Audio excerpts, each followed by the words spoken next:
Everyone, and I mean everyone, and their mom is talking about this filter, so let's try to do it with makeup. So I don't have much time to do this. It's gonna be quick. Okay, honestly, this filter is low-key needed right now. This is how it looks. It's super cute. It's just really weird on my lips, but let's ignore that. We're gonna oh my god. Maybe not this much. As much as I can see, the base is like natural foundation. So I'm gonna use the Milk Skin Tint. Oh, look at this. Looks promising. Okay, it was all fun and games, but now I'm like really late. I'm just gonna do a little bit of concealer because if I don't, I will look like I didn't sleep since 2012.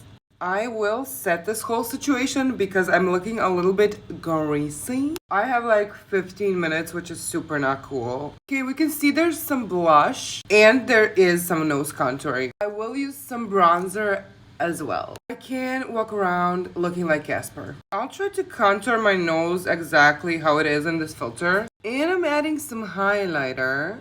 I have absolutely no idea if this is good. I have no time for eyebrows, so I'm gonna use these. These are just like a little brush and they give you some color to your brow. For the eyes, I think there's a little bit of like something going on here. It's not liner, but it's not nothing. I'm using the NYX Jumbo thingy. Just put it in the corner.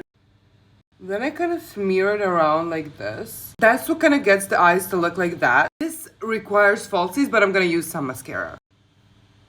I'm already dressed because I have to leave right now, but I'm just gonna add lashes. Ooh, I almost forgot the lips. This is what I'm gonna use. Just going a little bit round.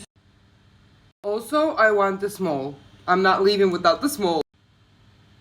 Okay, so this is with the filter and without. Did I do a good job? I don't know.